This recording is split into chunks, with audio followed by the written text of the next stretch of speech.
everyone. I think we could slowly get started in the session. So yeah, would like to first of all welcome everyone. Also, thank the SDG Pavilion for this space. And yeah, just a brief introduction about myself. I'm Lucas Termena. I'm a senior researcher at the United Nations University, the Institute for Environment and Human Security. I have been working for the past years with mainly with community-based action for climate change. So this is a very dear topic to me.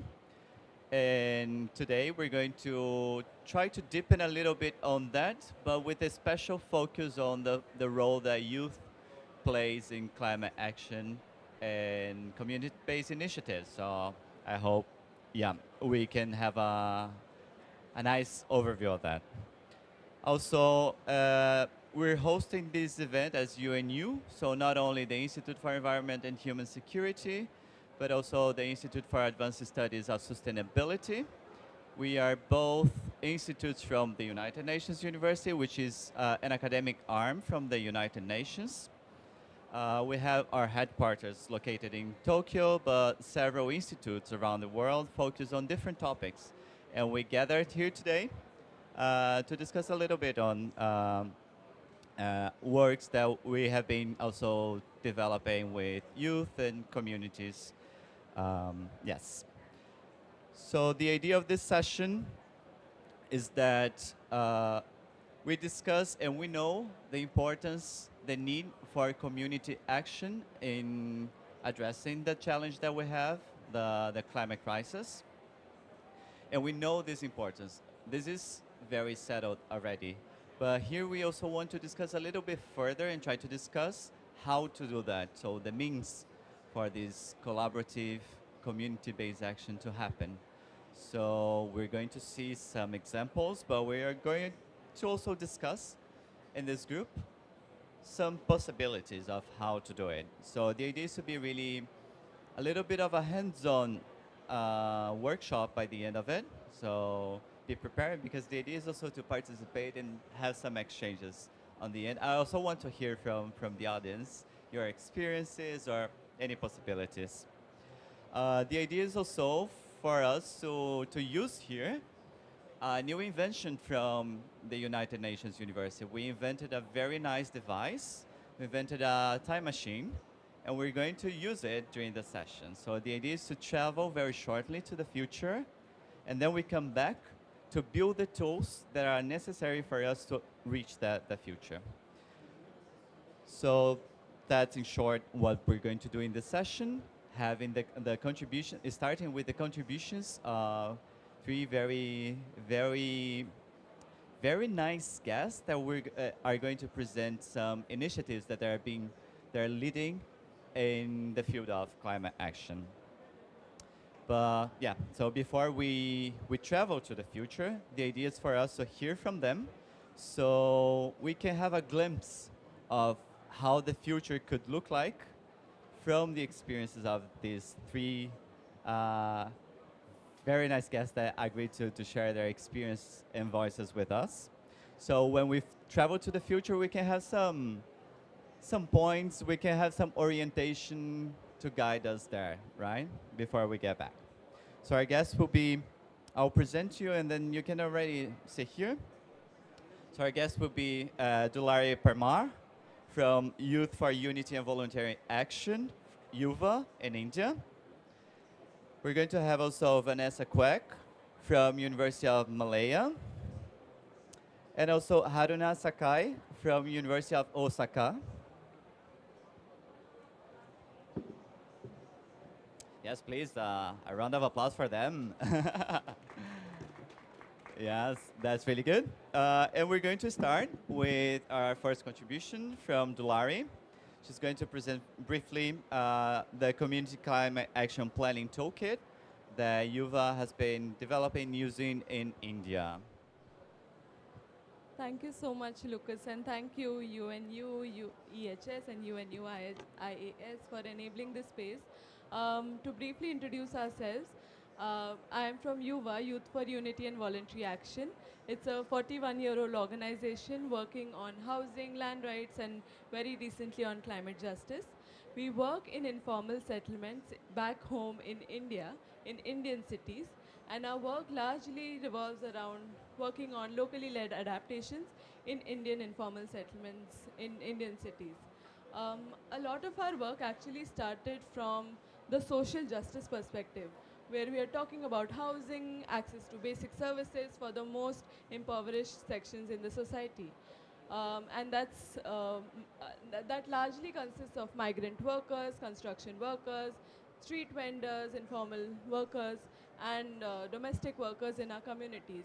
Now, what is the language for engaging on climate action with communities who have been marginalized for decades and historically been marginalized?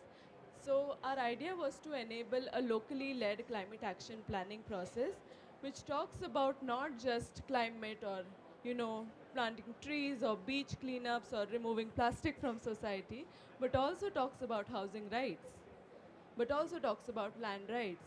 So how can we integrate the justice conversation into climate? And that's where our climate justice project begin, or climate justice work begin. We start with understanding the local vulnerabilities at the city and the regional level. So I'll be sharing a little bit about our community climate action plan model, which has 4 particular steps. It starts with climate hazard mapping at the city level or at the regional level, where you understand where the flooding is in the city or where the heat is in the city, and then beyond that overlap it with mapping of informal settlements, which are, these maps do not exist at the city level. So how can you create a database for slums or informal settlements? And after this overlap, we find climate hotspots at the city level, where multiple climate vulnerabilities overlap and they cascade and also compound at the local level. The second step of this toolkit is rapid assessment, where we go into each basti to understand exposure, sensitivity, and adaptive capacity of these climate hotspots, to understand what is the range of vulnerability, because GIS can only show some. Then the third step in this toolkit is basically locally led vulnerability assessment, which we do with youth from the community.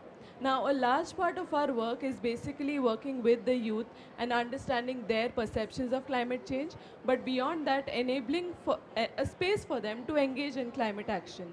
And the fourth step of this CCAP, the Community Climate Action Planning Model, is to understand climate and social vulnerability at the local level, use geotagging to map where flooding is in the community, where heat is in the community, and then use it as a tool for advocacy at the local level. And the fourth step, coming to the local government. How can we take all of this information to the local government in the language of possibilities and articulating our issues as not just problems but also providing alternate solutions. So we don't say that, oh, we don't have gutters in the community, but we also say that, okay, this is an outcome of our vulnerability assessment. Now, how can we work together, the local government and the youth from the community, to implement some of this?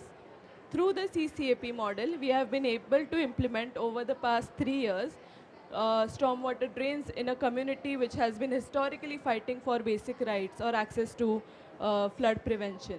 Urban greening work in open spaces and community spaces, where again we have been able to reduce heat to like a large scale in communities that have 44 or 45 degrees during May and April. So I will stop here and maybe if you want to come back, but this is largely the work that we do at the local level. Thank you, Dulari. I think that this experience really shows how we can also mix different sources of data to understand the reality and then act upon it, and the importance of citizen-generated data, not only to understand it, but also to advocate for change, right? So the next contribution will be from Vanessa Quek from University of Malaya on youth-led empowerment program for, wow. That was, wow. So youth-led empowerment program for urban flooding in Southeast Asia. Can you use that? Oh, hello. Oh, okay, it's on. Hi, nice to meet you. Thank you so much for spending your time here at this specific pavilion and being interested in listening to what we've been doing in our own respective countries. Really hope that there's something here for you to take home. I'm from Malaysia. I'm a final year student of ecology and biodiversity, and I'm being funded by the Global Youth Midori platform. Both of us have been selected by GYM, that is under the United Nations University Institute of Advanced Sustainability, as well as in collaboration with the Aeon Environmental Foundation. And so I've been asked to share a bit about what I do in youth-led empowerment programs to address urban flooding in Southeast Asia. So for clarification, I come from Kuala Lumpur. So any of you who have been to Malaysia or have layover there before, I come from there. And I wanted to kind of point out that for a lot of us in Southeast Asian countries, um, we are kind of like frogs inside a pot that is slowly being cooked. So we are very, very much at risk of literally being cooked if we are not aware of what is happening around us. And Malaysia is currently looking into policies to move into a nature positive economy, NPE as they call it. And a few major obstructions and challenges have been pointed out. And a major obstruction or challenge that I want to share with you about is the fact that there is lack of infrastructure as well as financing to empower basically every other part of the system except for the policy level. So we have enough money for the think tanks, we have enough money for the governors who are, at COP and discussing all of these things, but we do not have the money and we do not have the data for everyone else underneath that, meaning the executing bodies, the grassroots. We don't have it. And this is a very common problem across all Southeast Asian countries. We face major issues with flooding, and 9 out of the 20 countries that are supposed to be most affected by floods are placed in Southeast Asia. And if you know ASEAN, we don't have that many countries. That's a lot. And aside from this, I'm also part of Youth United for Earth. That is an NGO that we do mentoring. So what we do is we attach university students, people who are in the green field and are a bit worried about where this is going. Because I don't know how much you know about the Asian mindset, but most Asians are going to be encouraged to be a doctor, lawyer, accountant, or engineer. So you can imagine the reaction that goes on at home when you say, I want to be an environmental scientist or I want to be an ecologist. It doesn't go down well. But I truly believe that that is more because of a lack of awareness in this space. And so through the mentorship programs, we build capacity, we build connections for you to better enter that space and to kind of figure out and navigate what it is you want to do and where you want to position yourself in this transdisciplinary research that we're doing globally over time. So I co-founded the Southeast Asian Smart City Innovation Challenge. They say that you need to match your solutions to your target audience, and I am a really big believer of that. So you can ask for the QR code from me later on. We just finished this earlier this year, but you'll be able to see 11 really impressive proposals, capsule proposals that are incredibly localized by 11 teams from across Southeast Asia. It's our first time doing it, but we've had over 300 participants, and we narrowed it down to 50. And we connect them with international mentors, international juries for the course of 6 weeks. We have very little money, so I'm actually quite impressed by what they have been able to do, especially in a country where bioswales, green walls, green corridors are all frowned upon as unrealistic or no return on investment. So that's all from me. I'll pass this over to Haru. I love to see the appetite from youth also to generate solutions and create solutions, right? This is definitely a strength or a superpower that we have to yeah, just enjoy, appreciate, and strengthen as well. And yeah, taking advantage of this space that is really nice that we can not only travel in time but also travel in space. We're now going to Japan to see a different experience. So Haruna Sakai from University of Osaka will talk a little bit about community action for ethical consumption and education. Thank you. Can you hear me well? Yes. I'm Haruna from Japan. I'm a university student at Osaka University in the Faculty of Foreign Studies, majoring in Portuguese, and my current research is about Cerrado, the sustainable development in Cerrado region in Brazil. In Cerrado, the deforestation is happening rapidly because all the people in the world are focusing on Amazon rainforest deforestation or climate change in Amazon, but also the Cerrado. In the Cerrado, the deforestation is happening a lot.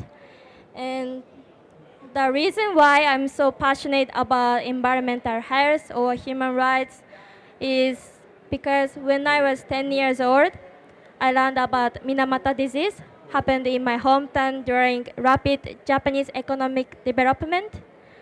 It was mercury mercury poisoning caused by industrial waste from the huge company, and the government knew about the truth, and the company also knew that they are hurting the nature and the people, but they ignore the fact because they wanted to focus on the economic development. So this motivated me to think that it's important to have responsibility or sustainable initiatives in the business sector. So this motivated me to work in Cambodia. In Cambodia, I worked as a waste management officer in the Zero Waste restaurant. And in Cambodia, why I went to Cambodia is because I wanted to see what's happening on global south countries, especially in global south countries. The products we consume in global north are mostly produced in global south, and also the waste from developed countries ends up to the landfills on global south. So I wanted to see what's happening there, and then I saw the sad reality, which also reminds me of the Minamata disease. The situation was pretty similar. So in my work, I was a waste management officer, and then the specific initiatives that I took was mainly holding internal zero waste seminar to the local staff in the restaurant. So it was quite challenging to me because it was not easy to educate the local young staff that what is sustainability, because they don't even know the concept of sustainability, and they didn't learn how to sort the waste properly at the school or at the household. But I try to make the waste management pretty simple. The waste management in the restaurant was quite complicated because we separate the waste into 20 different categories. And then the local staff felt it's quite complicated and troublesome because the restaurant operation is busy, and we are food and beverage industry. So the restaurant generates a lot of waste, but their attitude towards zero waste or sustainability actually shifted largely. They stopped using the plastic cup from the street market. Instead, they tried to bring their own water bottles from the home. Also, our recycling rate became achieved 90%, and then we could maintain for more than 4 months. So the I think also we exhibited our recycling rate on the TV, in the restaurant, also on the social media. That also helped the local staff to shift their attitude towards zero waste management. And then the community-led activity and the community-led education in the restaurant changed their mind, and then now they explain their zero waste concept to the guest with proud, and they change their daily life. They always bring their own bag and their own bottles in daily life. They shifted, their attitude shifted. So that's why I thought the community-led action is pretty important, because in the countries where schools really don't work, or like most of in Cambodia, thousands of waste pickers are working every day surrounded by toxic smoke on landfills. And 50% of waste pickers in Cambodia are actually children. They are poisoned by the smoke, and also the waste in Cambodia is also imported from Japan. So Japan export our waste into Cambodia as well. So I felt a responsibility to change the reality there, and observing the people. Phnom Penh. Phnom Penh is the capital city of Cambodia. Phnom Penh is developing a lot right now, and observing the rapid economic development in Phnom Penh reminds me of the Minamata disease happened in 1950s in Japan.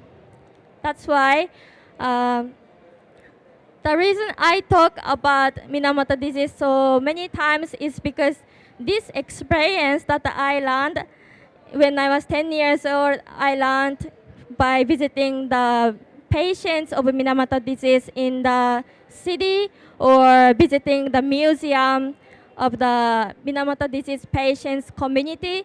It changed my motivation, and it changed my awareness towards sustainability. And still, even though I'm 24 now, it's been 14 years since I learned about the Minamata disease, but I still have this education in my mind.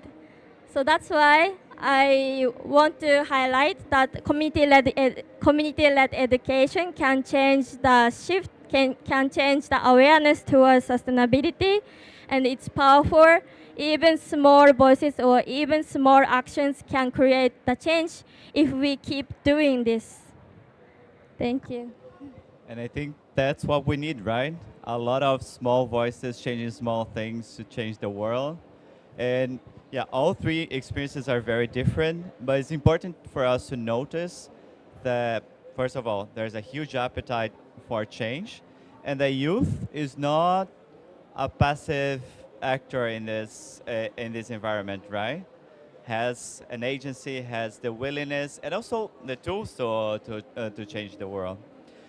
So the idea for us next is to do the time travel that I mentioned in the beginning. So it's really for us to imagine this future that we want with these experiences in mind. The idea is that we have these orientation points so we can have a clearer vision in the future, right? And we're going to now enter the time machine. I told you, right, that we invented a time machine at the United Nations University, and we want to pilot this here. We want to use this here. So you have to do this with me. We're going to first fasten our seat belts, right? You can do that. You can do that. Yes, are you ready? And then I want you to close your eyes. We're entering the time machine. And this time machine will take us to 2050, so 2015, 25 years from now. And the journey is actually really short. So we're already landing, and we're leaving the time machine, and we're looking around and seeing this future. How does it look like? How does a safe, inclusive, resilient, sustainable city look like? But I don't want to hear some jargon. I don't want to hear, it's resilient. How does it taste like? How does it sound like? For me, for example, I'm walking on the streets, and I cannot hear many honks and cars, but I can really hear the noise of birds. And I just stopped by a stall and grabbed like a fruit from a local vendor. The fruit tastes delicious, and it was produced just nearby. What else do you see? What else do you hear? What else can you taste? What are you touching? Please take a moment to think about that because I really would like to hear from you too. And how does the community build this environment? How does the community interact with this? Is there people in this landscape that you're seeing? It's an important fact, right? When we think about future, we don't want to exclude people from this vision of future. So how are they moving around, enjoying the space?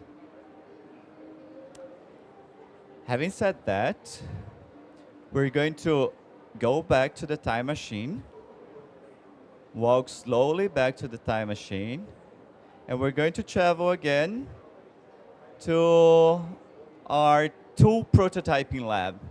It's a new lab that we have at the United Nations University. So it's a tool prototyping lab because here we're going to create some tools to build this future, right? And yeah, we arrived here. We now can open our eyes again. And first of all, I really would like for you to share with us, who feels comfortable, how did this future look like? What did you see? What did you hear? What did you taste? Would you share with us a little bit? Hello, I'm Brazilian and I live here in the city, and for me the big difference is the smell. Unfortunately, we suffer with trash in the streets, and the big difference for me is that when I smell and I can smell the good, it's like people and the water, because unfortunately we have nearby rivers and they're not useful right now. They are all with trash, and it's smelly. It's a smelly city, unfortunately. And for me, that's the big difference. If we look at the sky, that's not the electricity. I don't know the name. Yes, in the sky, because it's all solar electricity, and it's a total different city for me. Do you have any vision from that side? Do we have any vision from that side? Anyone wants to share what they saw, what they felt? Hi, nice to meet you all. I'm Bianca from WWF Brazil, and we were very surprised with the Japanese colleague research, because I am the Cerrado facilitator for WWF. We have biometric strategies, and I think that when I close my eyes, the vision that I saw was a country and a city and a countryside where everyone can live the way they want to, with their culture being respected. So in the cities, we have a lot of, in the future, we have a lot of green areas. That's something that we don't have, especially in the peripheral zones, in the areas where we have a lot of discrepancies and a lot of different living and well-being conditions. So I think that would be that. And when we look at the country where everyone is respected and everyone can live with the nature together, and in Cerrado with no deforestation.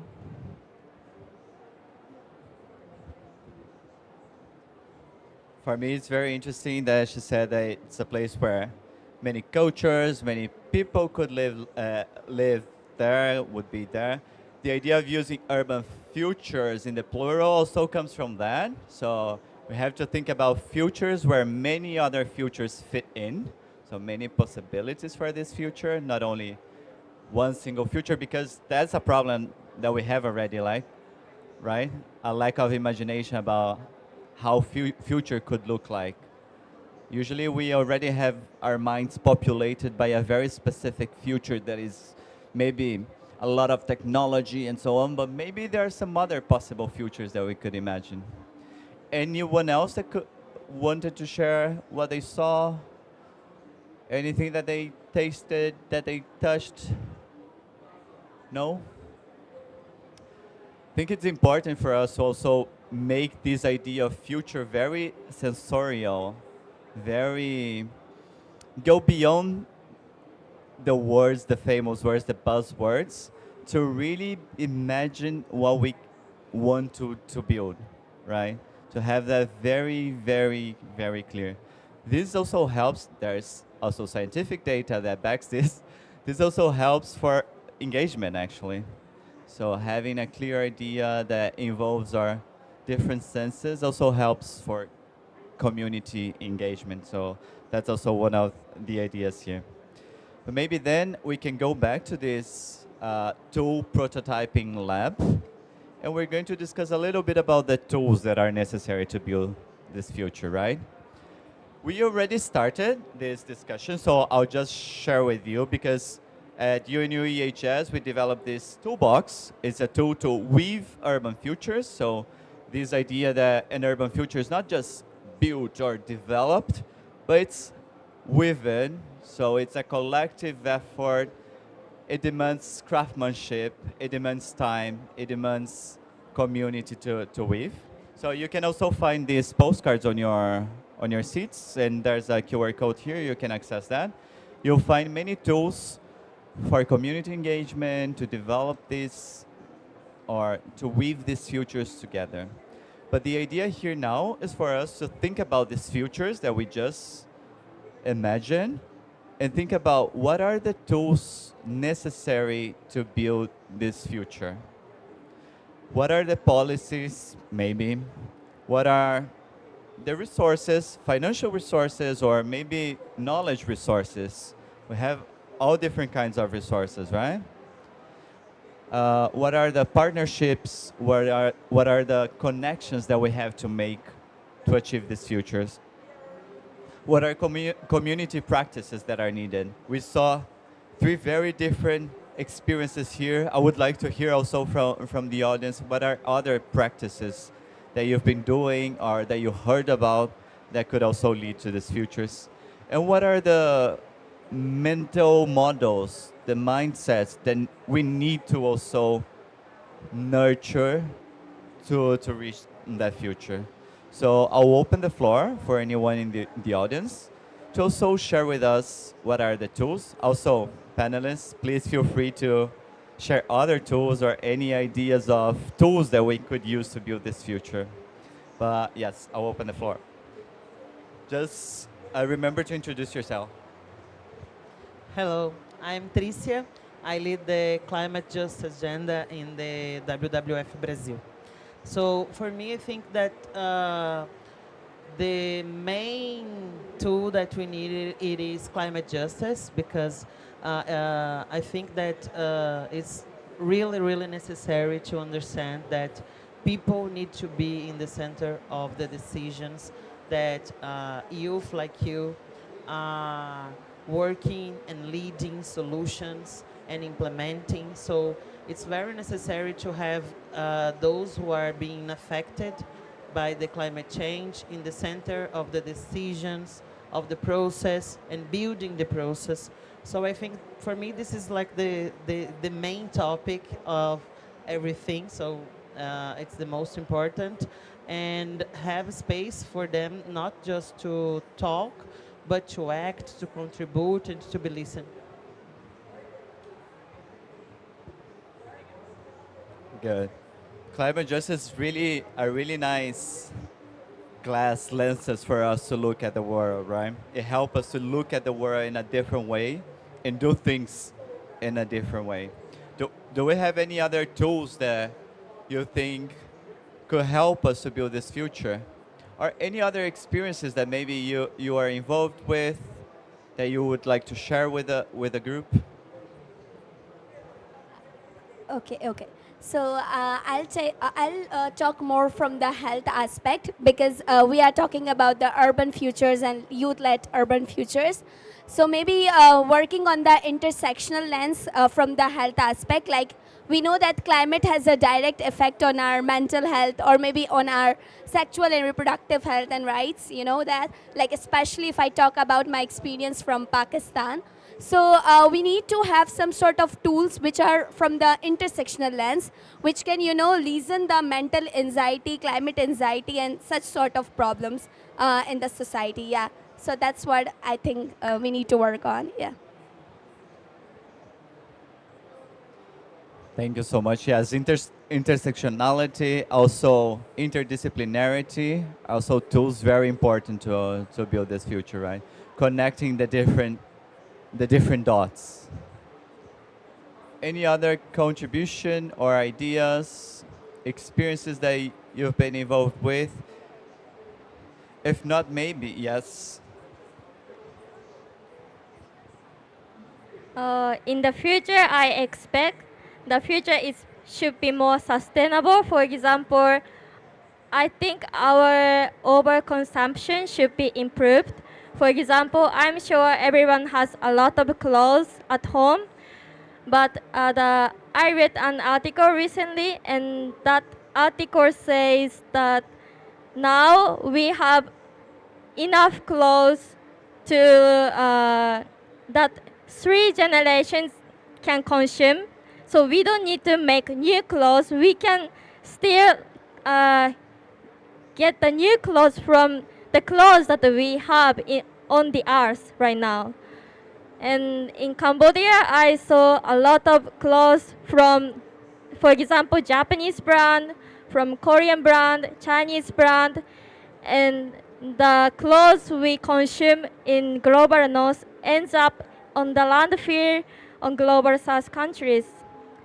So I believe we don't need to make new clothes and then sell it by cheap price, but we can create from the old clothes, so we can upcycle or recycle or exchange our own clothes, or the companies can create the produce the clothes once they get the orders. So I believe our overconsumption can be improved. For example, our furniture, we can reuse, we can recycle, we can make from the recycled plastic materials. There are so many things that we can do to reduce the waste ends up on landfill. Yeah. That's very nice because it's not only an everyday practice, right? Avoiding overconsumption, but it's also a way of changing our mental models, right? The way that we look at the world. And that's really relevant too. We can also even like learn some indigenous peoples or from ancestral traditions about how to better care for the things that we own, the things that are around us. So, yeah, very interesting. If we don't have any tools, maybe I have a question for all three of you. How could we then involve more youth in building this future? What is needed to involve youth more in making this future and weaving this future together? What is needed? Is there any sources that are needed? Are there partnerships that are needed? Are there policies that are needed? What are the gaps that you see? Maybe we can start with you. Um, okay, when I went to the vision, to like when we closed our eyes, it's a bit embarrassing, but I felt a bit teary-eyed because to imagine the future where my parents are happy, I think, or like the older generation who is dealing with this very intense climate impact, the younger ones, all the persons with disability are engaging with this, I mean, dealing with this extreme climate impact. What does a vision look like for them? And it's a lot of about, access to clean and safe and affordable houses. That's like the basic premise where we're starting with, especially in our countries. So I think to enable youth in to actually just give them space for climate action, for us is, I think, a lot of the work needs to happen here. When we think about informal settlements, we think that people or younger generation there do not, do not have any common sense or do not have the capacities to engage in climate action, why would they? It needs an expert to come there and to teach them how to do climate action. But that's extremely opposite. In fact, when we are facilitating a lot of this conversation, what we end up doing is just enable a space for them to express themselves. And they are very articulate in expressing their climate needs, their everyday needs. They also talk about gender, governance in ways that we couldn't imagine. So a lot of the climate action with youth needs to start from enabling a space for the majority of population to engage. And after that, just hand the mic over to them. I think they will do the best job at taking this work forward. Thank you so much, Dulari. Um, I have a lot of thoughts. And I think it is the Asian in me that makes me think, oh, maybe I shouldn't say this. It sounds a bit radical. But when you're in these spaces, you realize that those thoughts are not necessarily radical. Rather, they're pretty based in common sense. And when I think about the gaps, I think about the privileges and opportunities that I have been afforded. I came from a B40 community back home. In Malaysia, the way that we measure our economy is B40 is the lowest 40% for your income, B40, M40, T20. So I was just lucky. The fact that I'm here and I'm speaking to all of you, it just means that I have a specific set of skills. I had the audacity to knock on some doors, and a few of those doors opened for me. But not everyone has developed the ability to see those doors. Not everyone has the skill set nor the encouragement for them to have the audacity to knock on some doors. It is easy when you come from a privileged background to say, oh, you're just not trying hard enough. Sometimes you can just knock on those doors and they will open. But a lot of our countries, our youth are very much rooted in shame. And that is a major contributor to what is stopping a lot of very heavy impact in our countries. Aside for that, in terms of gaps, capacity building is continuously something that I will advocate for. And I also want us to kind of consider something that is just my opinion, just a personal opinion, but something that I've been realizing is that when you are not so privileged, imagination and imagining your futures is not something that come naturally. I realized that when I joined these sessions today, and I realized that this morning when I was joining the capacity building hubs, I'm very realistic, and that is a truth from where I come from. And so when you talk about imagining the futures, you can see it in the negotiating rooms in the COP that we have now. If you've sat into any of the negotiating rooms, you'll realize that a major conflict that's going on is that the global north wants to phase away from fossil fuels, which is great, but they are in the position to imagine what we want in the future. And meanwhile, the global south is continuously advocating for now. When is the funding? When is the financing coming now? What about multilateralism? What about our development now? Because the challenges are present disproportionately. We have different challenges. Those in the global north are able to imagine, but we cannot imagine when climate change is literally knocking at the door. Just this year, we've had more than 100 cars in my university flooded, flash floods. All of the classes across my university suddenly stopped because the flash floods came in. It reached all the way here. People were stuck in their cars, stuck in the buses. Everything stopped. And it is so weird to think that this is not an imagination, this happens. And if you don't actively think about it, you think that, it just happens, it's kind of funny, and you move on. But really, that's not it, is it? The youth are not beneficiaries. We are not people who are just here to take, but rather we are active stakeholders. And we are also one of the first generations to inherit problems and to come up with solutions for things that we did not cause. And I don't think that there is a whole lot of resentment for that, but I do think that we need to give kudos where kudos is necessary. Thank you. Thank you. I think now the world ignores about the people who suffer and the people who live in countryside or inside of the country, or we ignore about the minority people, indigenous people too much right now. And I hope in the future we care about more people. For example, I think COP is really good opportunity for people from all over the world to see the reality what is happening in Amazon, what is happening in the daily life of indigenous people. Because if we if I didn't come to COP, I never saw or I never experienced this heat or humidity, or I never saw what's happening in indigenous people's life. And it's always the minority people who suffer from the climate change, even though they are not causing this. So for example, in my hometown, I'm from Kumamoto Prefecture on Kyushu Island in Japan. In my hometown, there are natural disaster happening, and mostly the heavy rain, and it's causing the floods in the city, and then people are losing their home and the jobs. But it's happening every summer right now because of the climate change.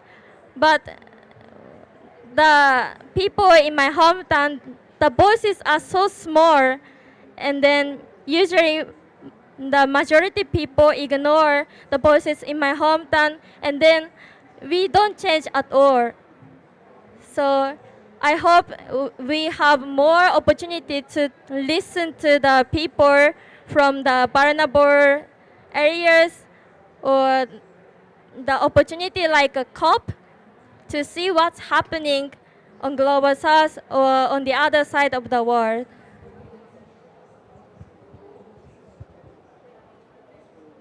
I think it's an important consideration that we have been discussing here, and also it relates very much to the role of youth in making this future, right? I think that what Vanessa brought, uh, shifting this idea of beneficiaries to actual agents of change, is something that is needed, but in reality, in practice, we might find some mistrust, some neglecting maybe even of the youth voices or other marginalized voices in Make This Future. So I would like to go back again to you to know if you have any advices, any practices that you've been in contact with or that you've been using to also overcome this mistrust and build actual partnerships between youth and other actors to build this future.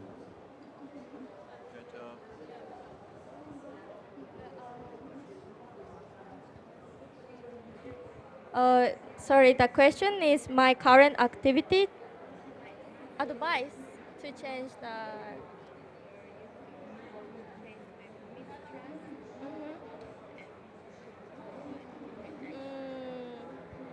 Mm, mm. As a youth who work for waste management in Cambodia in developing countries, I experienced the difficulty of changing the world. Like, sustainability takes long time, also cost a lot. So we cannot see the result instantly. So we need a patience.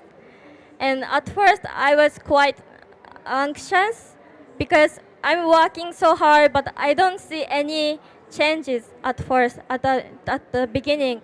But then I realized that even small actions, if we keep doing this and if we are patient and then constantly trying to change some little thing, we can create the change. So we cannot change everything in this entire world all at once, but if we do the little things, but still we can change like something better and something more positive. Thank you so much, Haru. Um, I'm also going to kind of tap onto what she said, and to me, something that as a youth from the Southeast Asian countries, I would say that something that I strive for is some form of neutrality in considering our futures. So I don't know how positive I can be about where we're going to go, but climate doomism is not the way to go as well. And we really are able to change things, but we have to kind of see and kind of balance this discomfort that we have in trying to go for change.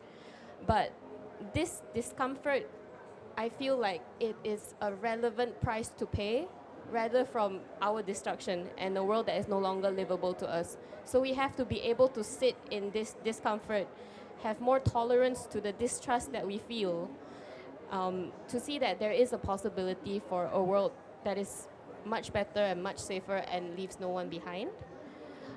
It's a lot about, even though what you're doing right now may not immediately produce results, but every single one of us, regardless of what role we play in advocacy, in weaving the community together, it slowly and surely, continuously builds momentum, and it is us that pushes that inertia forward for some change. So don't lose hope, I don't think. You can be very neutral about where you're going, be very objective with what you're achieving. And you know what? The younger generation are quite realistic, and I think that is a winning point for a lot of us. No, I think both of them have really brilliantly summarized it. But for me or us as an organization is to embrace failures or look at them as learnings, because when we work with youth, it's not that working on adaptation or locally led adaptation is their priority. However, it is, but they also are a very moving population. So they live in the community, but they now want to go to college in a city which is completely 10,000 miles away from here.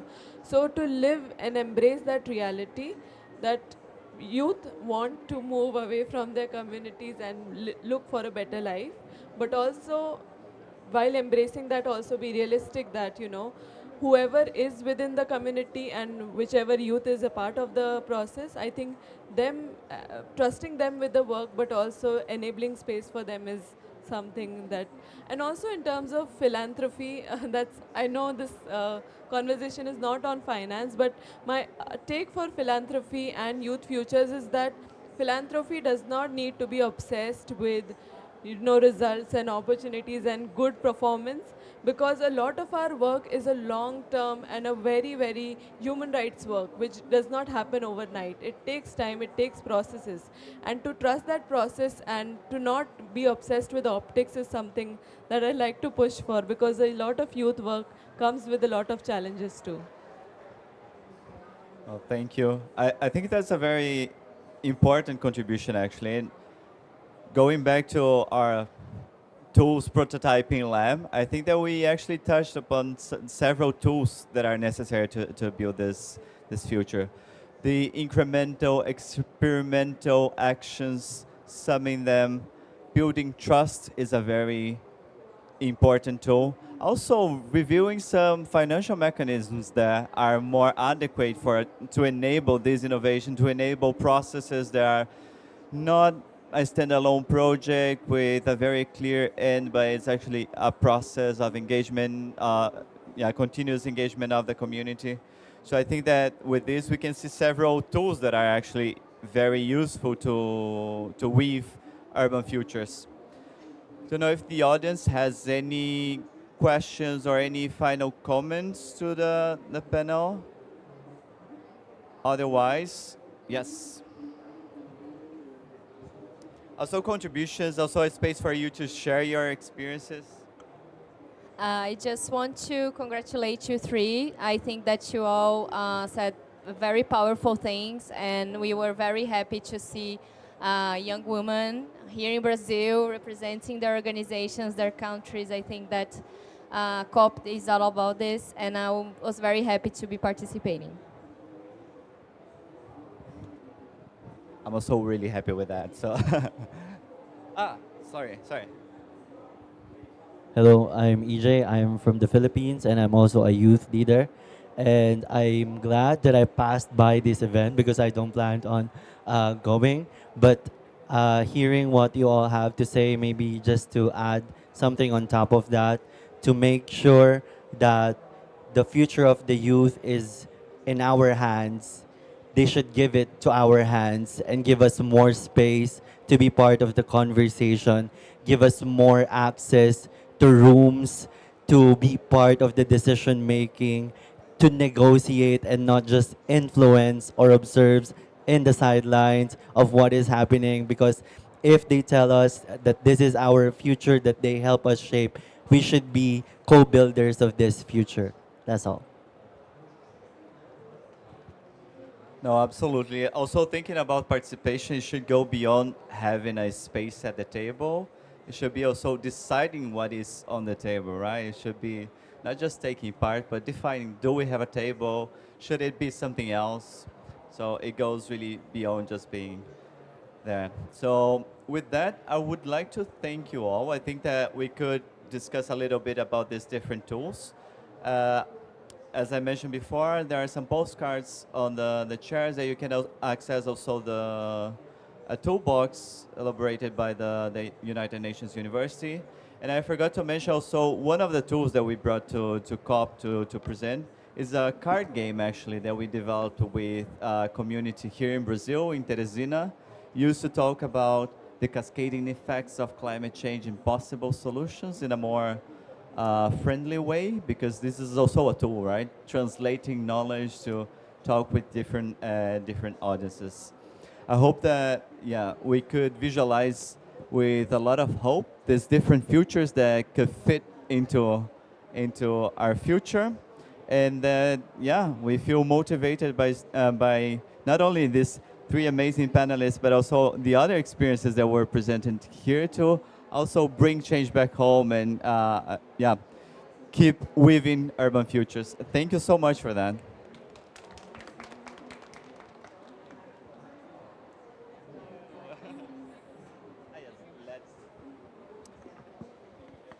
And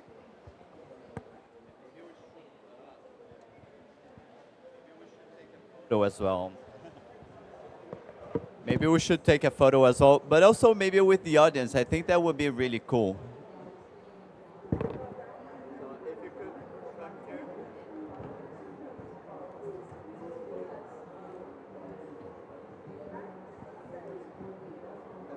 Please come here.